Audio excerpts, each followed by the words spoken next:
Hello बच्चों, आप सभी का स्वागत है हमारे चैनल सिलेबस पॉइंट में। तो आइए आज हम लोग देखते हैं कि क्वेश्चन क्या है। क्वेश्चन के बारे में जानेंगे और हम पढ़ा रहे धातु और अधातु और उसके बारे में। तो सब चीज थ्योरी तो हो गया, बस खाली क्वेश्चन बचा हुआ है।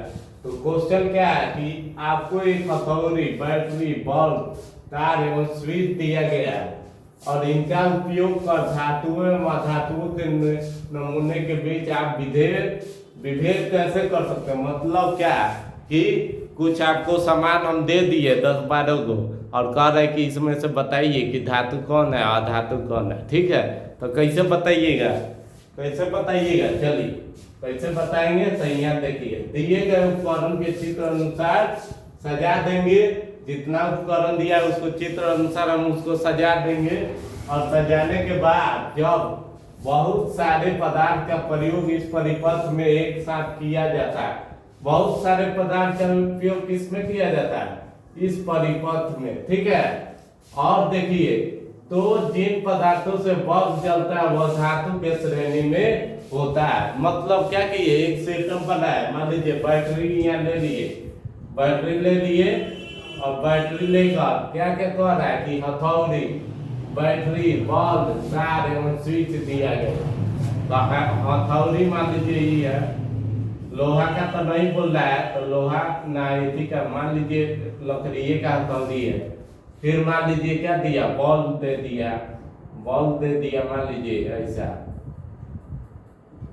ऐसा बल्ब दे दिया। मान लीजिए बल्ब के बाद क्या दिया, तार दे दिया और स्विच दे दिया। मान लीजिए स्विच है, ऑन करे चाहे ऑफ करे। तो हमको इस सब परिपथ को सजा देना है और सजा के जैसे ही हम ऑन करेंगे तो जो धातु होगा वो क्या करेगा, वो एक साथ किया जाएगा। जिन पदार्थों से बल्ब जलता है वो धातु होगा। ठीक है, जिन पदार्थों से बल्ब जल जाएगा वो समझिएगा कि धातु होगा और जिनसे नहीं चलेगा वो अधातु होगा। ठीक है, जिनसे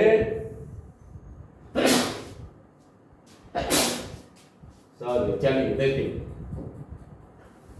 जिस पदार्थों से बल्ब नहीं जलता है वो अधातु की श्रेणी में होता है। मान लीजिए लकड़ी ले लिए सूखा, आका किए कि वो लगा दिया, 2 तार जोड़ दिए तो जलेगा नहीं ना जलेगा। तो उसी तरह यहाँ देखिए, यहाँ क्या किया जाता है कि हम लोग तार ले लिए, तांबा का मान लीजिए तार ले लिए, एने से सटा दीजिए बॉल, एने से ये लगा दिए तो आराम से बॉल जल जाएगा। समझ में आया। अब देखिए, इस प्रक्रिया को करने के बाद धातुओं के साथ एक छोटी सी प्रक्रिया और की जा सकती है। सभी को हथौड़े के माध्यम से चोट पहुंचाया जाता है। तो जिस पदार्थ से टन या झन की आवाज आती है उसे धातु के श्रेणी में रखा जाता है। मान लीजिए 2-4 गो हम पदार्थ लिए, आएंगे ठोके हैंगा, समझे। मान लीजिए टन आवाज आया, टन तो उसको क्या बोलेंगे, या झन आया तो उसको धातु बोलेंगे। समझ में आया।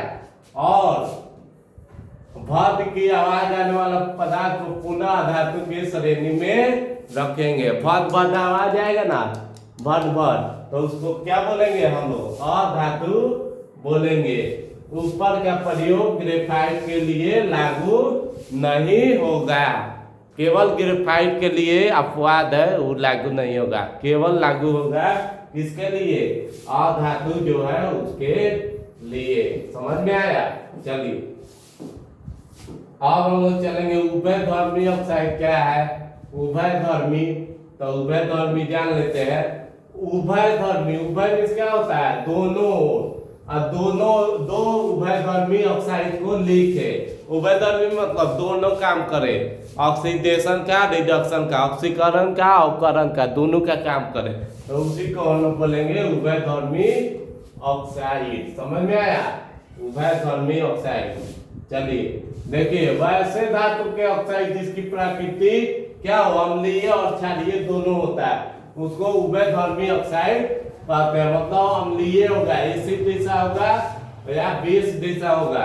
ये या दोनों का होता है, ठीक है, दोनों का होता है, एसिड और बेस दोनों का होता है, उसको क्या बोलते हैं, उभयधर्मी ऑक्साइड। समझ में आया। मान लीजिए हमको डांस आता है और गानों भी आ गया, तो क्या काम कर दिए, दोनों का काम कर दिए, तो इसका मतलब क्या हुआ कि दोनों हमको आता है। समझ में आया। इसी तरह इसको भी अम्लीय भी है, क्षारीय भी है। जैसे देख लीजिए एल्युमिनियम ऑक्साइड, जिंक का ऑक्साइड होगा, ठीक है, तो ये हो जाएगा। अब मान लीजिए क्वेश्चन दे दिया ऑक्सीजन के साथ संयोग कर धातु कौन सा ऑक्सीजन बनाता है, तो अधातु में मान लीजिए कार्बन है, ऑक्सीजन के साथ कार्बन डाइऑक्साइड अम्लीय होता है, और कार्बन ऑक्सीजन के साथ मिलकर क्या बनाएगा, कार्बन मोनोऑक्साइड उदासीन होता है, ठीक है। तो ये याद रखिएगा, ऑक्सीजन के साथ संयोग कर धातु अम्लीय या उदासीन ऑक्सीजन बनाते हैं। दो चीज याद रखिएगा, अम्लीय और उदासीन बनाता है। समझ में आया। अम्लीय और उदासीन ऑक्सीजन बनाता है। चलिए आगे बढ़ते हैं, देर नहीं करते हैं। चलिए अब आ गया ये वाला खत्म कर देंगे, उसके बाद नेक्स्ट लेक्चर में हम लोग पढ़ेंगे प्लेटिनम एवं सोना। प्लेटिनम, सोना एवं चांदी का उपयोग आभूषण बनाने में क्यों किया जाता है भाई, क्यों किया जाता है बताइए। आभूषण में क्यों किया जाता है, क्यों? क्योंकि वो जल्दी रिएक्शन नहीं करेगा, जल्दी सड़ेगा नहीं, सड़ने वाला चीज नहीं है, तो इसीलिए लोग पहन के रखेगा कि चलेगा 5 साल 10 साल पहन लेगा ना, तो उसका दिक्कत नहीं होगा, इसीलिए इसका यूज हम लोग करते हैं। समझ में आया ना। चलिए आप देखिए कि निम्नलिखित कारणों के कारण इनका उपयोग आभूषण बनाने में किया जाता है। सबसे पहले ये मंद क्रियाशील होता है। मंद मतलब कम क्रियाशील, ठीक है, क्रियाशील उतना नहीं होता है। चलिए इसमें बहुत तेज चमक होती है। क्या होता है, तेज चमकेगा, खूब तेज चमकेगा, आंख चौंकी आ जाएगा। ऐसा सोना चांदी का पहचान पहले उसका चमक से किया जाता है। समझ में आया। चलिए आप देखिए इसमें संचारण की क्रिया बहुत कम होती है। मतलब संचारण क्या होगा, मतलब सड़ना गलना बहुत ना के बराबर होगा, ठीक है। यह बहुत पुराना होने के बाद भी इसका चमक बना रहता है। पुराना कितना हो जाए लेकिन एक चमक गायब नहीं होगा। समझ में आया। तो ये बात याद रखिएगा। चलिए आइए। सोडियम पोटेशियम लिथियम को तेल के अंदर संग्रहित क्यों किया जाता है, तेल के अंदर, काहे कि भैया क्या कर लेता है, जल्दी रिएक्शन कर लेता है। अधिक क्रियाशील होने के कारण कौनों से रिएक्शन कर लेगा। समझ में आया। रिएक्शन करने के बाद क्या होगा कि ओकर प्रॉपर्टी गायब हो जाएगा। समझ में आया। इसीलिए इसको कहाँ रखते हैं हम लोग, किरोसिन चाहे तेल में डुबाकर। सोडियम पोटेशियम और लिथियम अधिक क्रियाशील होने के कारण यह सामान्य ताप पर ही अभिक्रिया कर लेता है, जिसके कारण यह जलने लगता है। इसलिए इसे तेल में डुबाकर रखा जाता है। अभिक्रिया करेगा और जलने लगेगा, फिर जला तो राख हो जाएगा। इसीलिए इसको तेल में बउआ को डुबा कर रखते हैं कि तेल में रहो और तेल में सड़ना है, तो नहीं तो बाहर नहीं सर, बाहर लोगों को नुकसान पहुंचाएगा। चलिए अब देखिए एल्युमिनियम अत्यंत अभिक्रियाशील धातु है, फिर भी इसका उपयोग खाना बनाने वाले बर्तन में किया जाता है। तो ये बात ध्यान रखिएगा कि एल्युमिनियम सबसे पहले अपना सुरक्षा कवच बना लेता है, और बनाने के कारण क्या होता है, उपकरणों से रिएक्शन नहीं करता है, इसीलिए उसका बर्तन बनाने में यूज किया जाता है। समझ में आया। अब देखिए कैसे, देखिए यार एल्युमिनियम जब जल के साथ अभिक्रिया करता है तो एल्युमिनियम डाइऑक्साइड नामक एक परत बना लेता है, जो एल्युमिनियम धातु को संचारित होने से रोकता है। यही कारण है कि एल्युमिनियम धातु का उपयोग खाना बनाने वाले बर्तन के रूप में किया जाता है। समझे। इसका पहले भी बता दिए कि एल्युमिनियम धातु का प्रयोग क्यों किया जाता है। समझ में आया। अब देखिए आइए,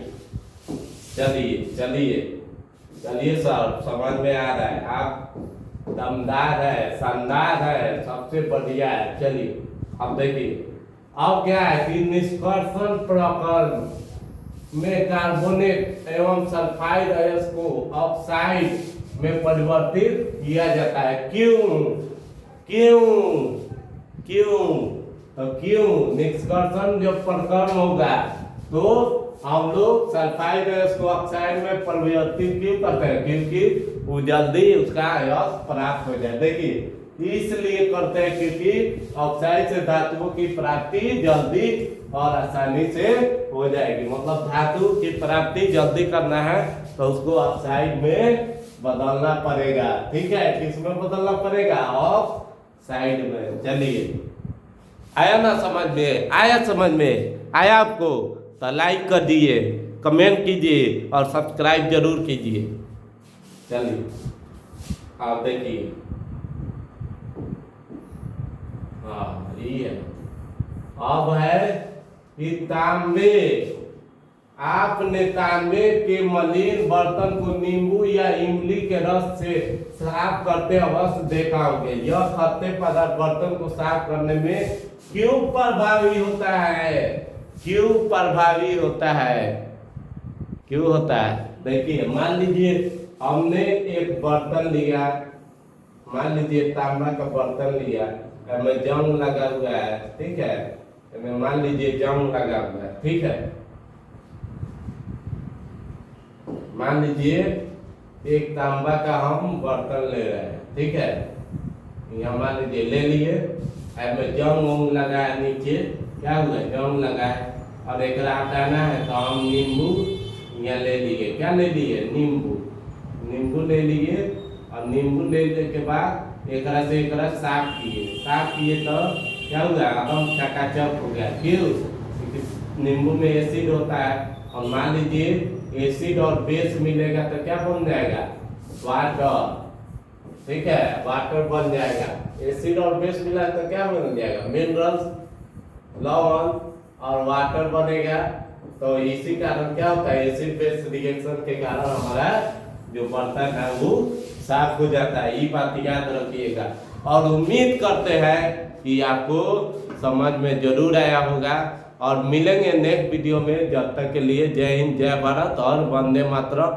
आप सभी लोग खुश रहे, स्वस्थ रहे और मस्त रहे। चलिए।